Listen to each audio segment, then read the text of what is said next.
Bonsoir ou bonjour, ça dépend de la position dans laquelle vous vous trouvez. En tout cas, nous, à Conakry, il est 13 heures passées de quelques minutes, donc bonsoir. Bienvenue dans votre émission Shalom Talk Show, une émission de paix, une émission de joie, une émission qui vous fait vivre la parole avec sensation. Avec notre tout nouveau numéro, la Bible et la sexualité. Suite à de nombreuses questions que se posent les jeunes âgés de 16 à 35 ans autour de la sexualité, de l'amour et des vies de couple, il est donc très judicieux pour nous de partager avec notre invité d'aujourd'hui ce thème qui est la sexualité et la Bible, ce qui semble être pertinent. Notre invité est pasteur du centre missionnaire évangélique de la Sentinelle et médecin généraliste au service de la chirurgie oncologique de l'hôpital Donka, marié et père de 2 enfants. Bonsoir pasteur. Bonsoir. Comment allez-vous? On remercie le Seigneur, ça va. Et le ministère, la famille, ça va? Dieu fait grâce, le Seigneur prend soin de son œuvre. D'accord. Dieu fait grâce et le Seigneur fait ce qu'il doit faire. Téléspectateurs, nous vous demandons de bien prendre place parce que le thème d'aujourd'hui est un thème très craquant et très important. Pasteur, que pensez-vous de la Bible et la sexualité? Alors, la Bible a beaucoup de choses à dire sur la vie de l'être humain. D'accord. Et en parlant de la sexualité, c'est un thème qui est très capital, qui concerne toutes les couches de la société et qui concerne aussi toutes les confessions religieuses. Donc il est important que les hommes soient informés de ce que la parole de Dieu dit sur la sexualité. Cela est très important. Et vu qu'aujourd'hui c'est un sujet tabou dans notre société et qui fait que beaucoup de questions ou bien beaucoup de divergences et beaucoup d'avis ne convergent pas, il est important d'aller à la lumière de la parole de Dieu pour parler de la sexualité. Très important. Alors, chers téléspectateurs, nous, équipe de Shalom Talk Show, nous avons pour objectif de vous apporter des éléments de réflexion qui font tache d'huile dans nos sociétés. Le sujet de la sexualité étant un sujet très tabou, nous allons en parler, nous allons déballer le cadeau avec notre invité, bien sûr. Alors, toujours parlant de la sexualité, quand on parle de la sexualité dans l'Église, qu'est-ce qu'on sous-entend par là, homme de Dieu? Alors, quand on parle de la sexualité dans l'Église, ça veut dire quoi? Ça veut dire que c'est toute personne qui confesse le nom du Seigneur Jésus-Christ, vivant au sein d'une communauté chrétienne de base, mais qui mène une vie sexuelle selon la parole de Dieu, pas en dehors de la parole de Dieu. Parce que la Bible réglemente la sexualité, au fait. La parole de Dieu réglemente la sexualité. Donc, quand on parle de la vie sexuelle au sein de l'Église, c'est toute personne qui confesse le Seigneur Jésus-Christ, vivant dans une communauté, mais qui a une vie sexuelle en fonction de la parole de Dieu et non en dehors de la parole de Dieu. D'accord. Selon la parole de Dieu, il est en train de nous détailler ce qui est très évident. Je pense que vous êtes en train de prendre et de suivre cette émission avec engouement. Moi, en tout cas, c'est une opportunité à ne pas rater et je la saisis selon mes moyens.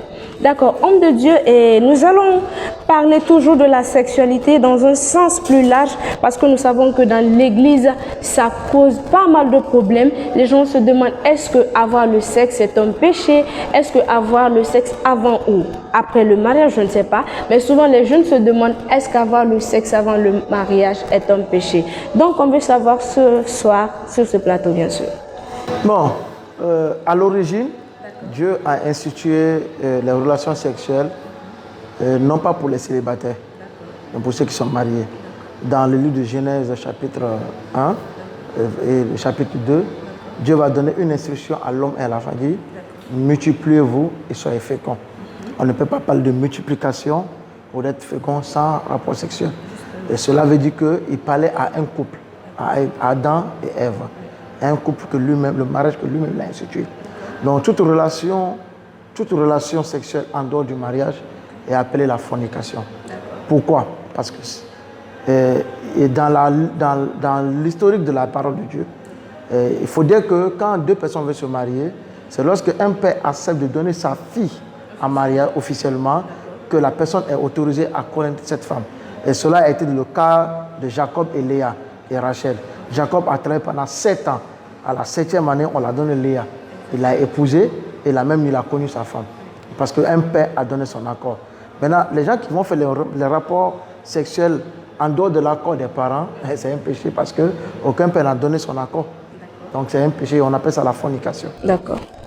Alors, nous allons commencer donc avec les questions et nous allons poser la toute première question qui est pourquoi un développement sur le thème la sexualité dans l'Église? Bon, la parole de Dieu dit que mon peuple périt par manque de connaissances. Donc ce qu'on ne connaît pas peut devenir un piège ou bien quelque chose de dangereux pour nous. La méconnaissance d'une chose particulière peut constituer un danger notable pour la jeunesse ou bien une génération. Donc il est important que chaque jeune chrétien, adulte mais parent, ait une connaissance approfondie sur la sexualité. Que la sexualité ne soit pas un débat tabou dans l'Église. Parce que le monde dans lequel nous vivons aujourd'hui, la sexualité est exposée partout. Donc il est important de préparer les chrétiens, l'Église à connaître la sexualité. Qu'est-ce que la Bible dit sur la sexualité afin de mieux affronter les dangers liés à cette sexualité dans le monde aujourd'hui. Donc ce thème est très important et moi j'encouragerai les hommes de Dieu à faire des séminaires dans les églises par rapport à ce thème. C'est important. Alors, bien sachant donc qu'aujourd'hui, nous jeunes et autres personnes, nous parlons de la sexualité d'une manière ou d'une autre avec nos parents. Nous cherchons sur les réseaux sociaux c'est quoi la sexualité, puisque nos parents ne nous en parlent pas, puisque nos sociétés, on considère que ce sujet est très tabou. Alors, ça cause d'énormes conséquences et de dégâts dans nos vies. Aujourd'hui, je pense que vous allez saisir l'opportunité de ne plus considérer ce sujet comme étant un sujet tabou. Si le sexe est une partie de nous, il faudrait qu'on en parle. Nous allons continuer avec la deuxième question. Pourquoi tant d'avis sur la sexualité? Bon, il y a beaucoup d'avis qui divergent et les avis sont en fonction de trois éléments. Sont d'abord en fonction de nos origines, parce que les ethnies et les nations n'ont pas la même conception par exemple, sur la sexualité. Sont aussi en fonction de nos croyances. Les chrétiens ou bien les musulmans ou bien les bouddhistes ou bien autres confessions religieuses n'ont pas forcément la même conception sur la sexualité. Et aujourd'hui, il y a ce qu'on appelle les nouvelles idéologies ou bien ce qu'on appelle la liberté d'expression, où nous avons d'autres nouvelles tendances sexuelles telles que les homosexuels, la zoophilie. Toutes ces nouvelles tendances-là font qu'il y a beaucoup de divergences. Maintenant, pourquoi il y a ces différentes tendances-là? C'est parce que l'homme est à la recherche peut-être d'un plaisir ou bien de connaître un peu plus son genre. Et à cause de cela, les gens se livrent à des passions qui sont un peu profanes, qui ne sont pas en rapport avec la parole de Dieu. Donc, tous ces points de divergence font qu'aujourd'hui, il y a beaucoup d'avis sur la sexualité. Et chacun peut se permettre de dire ce qu'il veut quand il veut sur la sexualité. Mais moi, je crois qu'il est important que nous nous convergeons tous vers la parole de Dieu. L'auteur même de la sexualité, celui même qui a établi cela, qui est le Dieu Tout-Puissant, il faudrait que nous retournions vers sa parole, vraiment à l'origine, pourquoi il a établi la sexualité dans la vie de l'homme. C'est très important. Ok, en s'intéressant dans un sens biologique ou scientifique, on s'en rend compte qu'à un certain niveau d'âge, il y a des changements physiques et ça nous donne des envies qui ne sont pas forcément liées à ce que la parole de Dieu recommande. Et comment vous pouvez expliquer cela?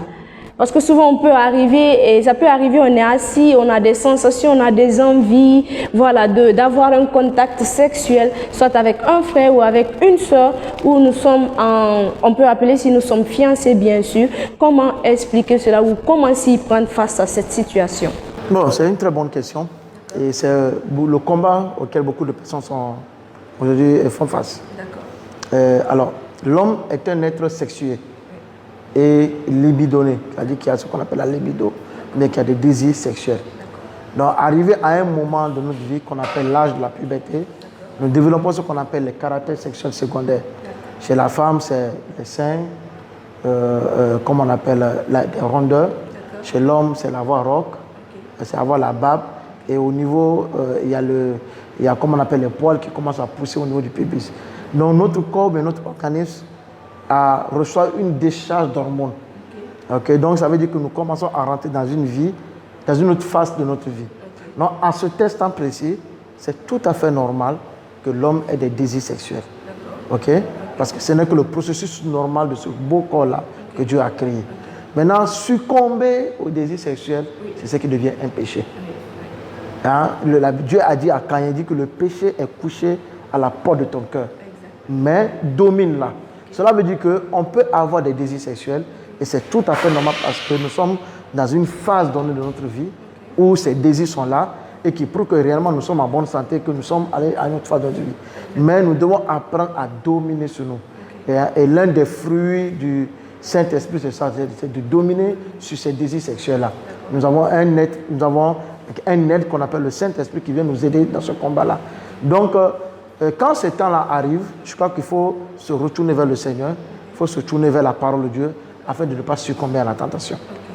Est-ce que, homme de Dieu, il y a des versets ou des références bibliques qui peuvent vraiment nous aider afin de s'en sortir quand nous sommes dans ces moments en train de lire, en train de danser ou quand on est en train de se distraire, bien sûr, en tant que jeune chrétien ou en tant que chrétien, comment nous allons faire avec si nous sommes en face de notre Bible? Comment nous allons faire? Bon, là, dans la parole de Dieu, la Bible nous fait comprendre que la chair est faible, mais l'esprit est disposé. Cela veut dire que nous sommes un être charnel et c'est tout à fait normal que notre chair s'exprime. Mais au-delà des désirs ou de l'expression de la chair, nous devons faire appel à la loi de l'esprit. Que notre esprit domine sur notre chair. Que le Saint-Esprit domine sur notre chair. La suggestive. Donc la Bible dit, recommande à lui le Colossiens chapitre 3, la Bible dit qu'en tout temps, entretenez-vous par des hymnes, par des cantiques, par des psaumes. Donc ça veut dire que nous devons entretenir notre corps, notre chair, par la parole de Dieu, par des cantiques spirituels, par des temps de prière, par des temps de jeûne de prière, afin que notre chair soit soumise à la loi de l'esprit. Soumise à la loi de l'esprit. Maintenant, mais c'est ça, c'est que seulement les chrétiens n'arrivent pas à faire, en fait. Nous sommes plus exposés à travers la télévision, à travers ce que nous voyons autour de nous à la sexualité, de telle sorte que notre esprit n'a plus le pouvoir sur la chair. Maintenant, il faudrait que nous créions un cadre idéal, qui est ce cadre spirituel, en s'entretenant avec la parole de Dieu, avec les hymnes spirituels, pour pouvoir dominer sur la chair. Cela est très important. Alors, il est très important pour nous de dominer ce qui existe, c'est-à-dire dominer sur la chair, parce que nous avons un Esprit Saint, le Saint-Esprit, qui nous aide à dominer ces choses. Nous allons toujours continuer avec d'autres questions, hommes de Dieu. J'espère que vous êtes en train de nous suivre, où que vous soyez, suivez avec intérêt et ça va beaucoup vous arranger.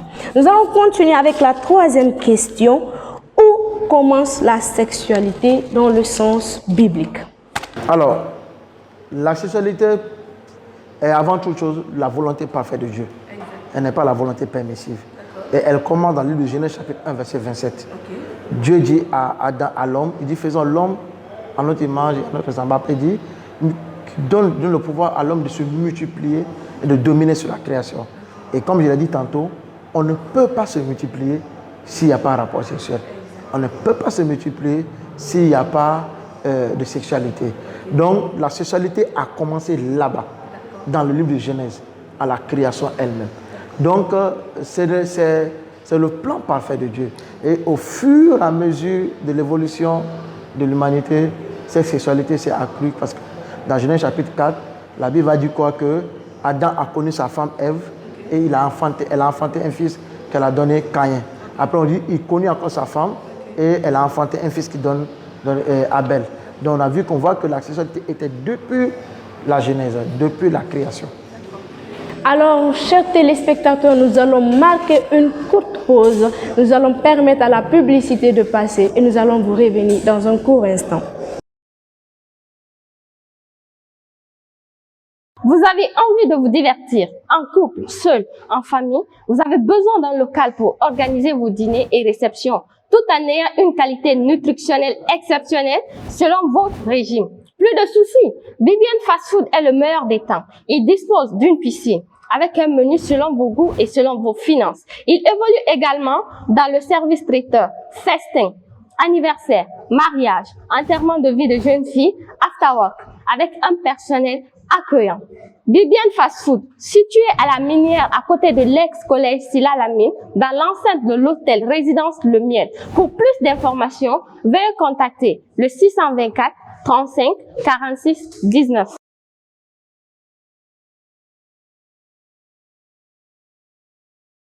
Nous sommes de retour sur ce plateau, pour ceux qui viennent de nous prendre en marche, nous parlons de la Bible et de la sexualité. Nous allons continuer avec notre invité qui est pasteur et médecin généraliste. Donc, pour toute personne qui veut avoir d'autres informations après cette émission, il va après laisser son contact et ses informations, vous allez le contacter après.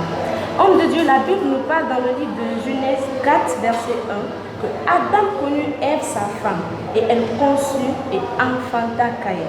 Un peu plus tard, Caïn connut sa femme, elle conçut et enfanta Enoch. Alors quand la Bible parle de, parce qu'il y a un verbe qui est utilisé, connaître, c'est-à-dire connu ou connaître, qu'est-ce que la Bible veut faire comprendre? Parce que connaître est un sens très vague, c'est trop vague. Dans quel sens la Bible veut s'inscrire, bien sûr? Ok, alors, dans ce contexte, connaître n'a pas la même signification que connaître une personne avec qui vous causez, mais ne veut pas de rapport sexuel. C'est-à-dire que Adam a eu des rapports sexuels avec sa femme, Caïn a eu des rapports sexuels avec sa femme. Donc ce n'est qu'une métaphore en fait. Ce n'est qu'une métaphore. Alors le mot, ce sens veut dire quoi? Que la Bible dit que l'homme quittera son père et sa femme, et sa mère et s'attachera à sa femme, et les deux deviendront une seule chair. Le verbe s'attacher veut aussi dire être un dans le rapport sexuel. Okay, donc le mot connaître ici là, c'est avoir les rapports sexuels. Découvrir sa femme ou bien son mari dans toute sa personne, sans tabou, sans barrière. Okay. Et homme de Dieu, toujours, nous allons continuer avec vous. Est-ce qu'aujourd'hui, qu'est-ce que vous pouvez dire à quelqu'un qui était par exemple une prostituée dans le monde et qui décide aujourd'hui de donner sa vie à Jésus-Christ, sachant bien que c'était dans ça que la personne gagnait sa vie, c'est dans ça la personne se nourrissait? Qu'est-ce que vous pouvez bien évidemment conseiller à cette personne en tant qu'homme de Dieu ou médecin? Bon, la Bible dit dans le Acte des Apôtres que Dieu ne tient plus compte de nos temps d'ignorance. Il y a des erreurs ou bien des vies que nous décidons de mener ou bien des chemins que nous décidons de prendre par ignorance. Mais le jour où nous connaissons la vérité, nous devons abandonner ce chemin et sur le chemin du Seigneur. Donc pour une personne qui est prostituée, qui gagne à sa vie à travers la vie de prostitution, je vais d'abord aussi dire que ce n'est pas une bonne vie. La parole de Dieu est contre cela. Donc si cette personne accepte le Seigneur, c'est d'abandonner. C'est d'abandonner cette vie. Et je crois bien que cette personne a deux mains, a deux pieds. Il y a des métiers qu'elle peut apprendre. Hein, il y a des métiers qu'elle peut apprendre. Il y a des dons certainement que Dieu a mis en cette personne, qui peuvent être des dons spirituels comme des dons liés au travail ou bien à un travail manuel quelconque. Elle doit découvrir sa personne, elle doit découvrir la personne originelle qu'elle est en Christ, hein, à travers les dons que Dieu lui a donnés, et c'est de suivre ce chemin-là. C'est très important. Mais ce que je veux dire est que, quelle que soit la vie que nous avons menée avant de connaître le Seigneur met cette vie à zéro. Il ne tient plus compte de ce temps d'ignorance-là. Donc, il y a l'assurance du pardon, il y a l'assurance d'être renouvelé, il y a l'assurance de commencer un nouveau départ. C'est important. Est-ce que vous pensez qu'une prostituée peut se marier et fonder une famille comme toutes les autres femmes? Bien sûr, bien sûr. Et cela est possible. D'accord. Et il y a même des femmes prostituées qui ont donné leur vie à Christ, qui ont suivi le Seigneur, qui sont mariées aujourd'hui, qui ont des enfants. Parce qu'il y a eu ce qu'on appelle un renouvellement de leur être intérieur comme de leur être extérieur. Il y a le renouvellement. C'est ce qui est la beauté avec le Seigneur. Et que le Seigneur nous prend de là où nous sommes, dans notre saleté, dans notre état d'impureté. Il nous lave, il nous transforme, il nous remodèle et nous place dans la société. C'est ça la beauté en Christ, dans la conversion avec le Seigneur. Donc tout cela est tout à fait possible. Le Seigneur nous prend de zéro pour nous rendre des zéros. Alors, homme de Dieu, qu'est-ce que vous avez à dire à nos parents, bien sûr, parce que vous avez dit à l'entame que le sujet de la sexualité est un sujet tabou en Afrique. Je pense que c'est parti d'un constat général. Et qu'est-ce que vous avez à dire à nos parents, dans l'église d'abord, bien sûr, et après à nos parents de l'autre côté qui nous regardent aussi? Bon, je demanderai aux parents de prendre leurs responsabilités. D'accord. Et que quand l'enfant arrive à l'âge qu'il faut, qui est l'âge de la puberté, qui est l'âge de passer de l'âge jeune à l'âge adulte, qu'ils aient une conversation avec eux, de les parler de la sexualité selon la parole de Dieu, afin que cela puisse les guider et afin que ces enfants aussi puissent impacter positivement leur génération. Parce que quand les enfants ne sont pas enseignés par leurs parents, quand ils vont au dehors, ce qu'ils voient, c'est ce qu'ils vont faire. Parce que pour eux, c'est tout à fait normal. Mais quand, en tant que parents en Christ, nous éduquons nos enfants selon le Seigneur, avec la parole de Dieu, je crois que cela est très important. Les enfants iront de l'avant par la grâce de Dieu.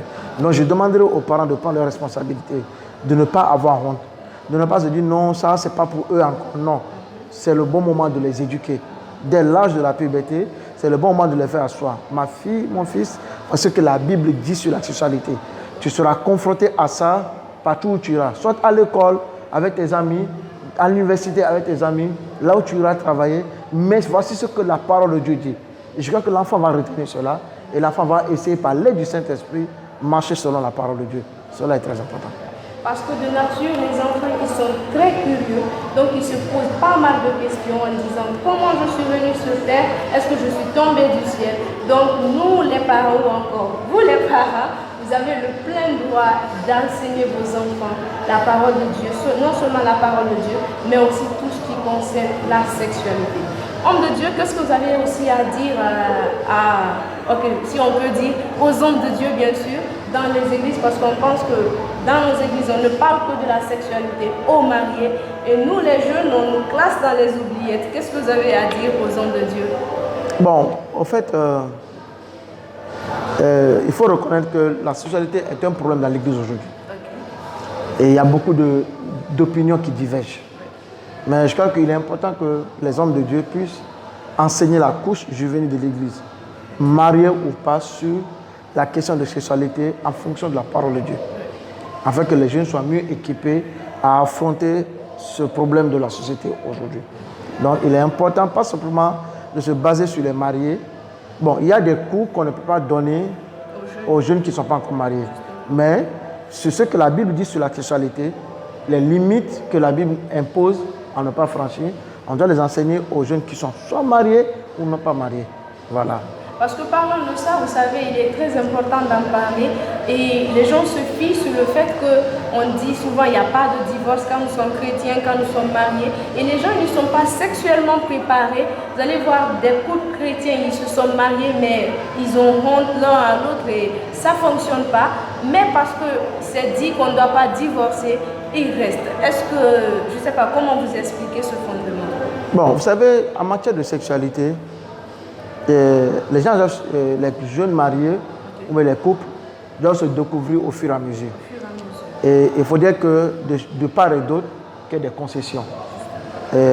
Pour des personnes qui ont eu des activités sexuelles en dehors du mariage, avant de se marier, ils avaient déjà ce qu'on appelle une éducation sexuelle déjà. Et l'autre aussi vient avec aussi une autre éducation sexuelle. Donc, souvent, il y a des points de divergence et puis ça ne marche pas trop dans nos couples.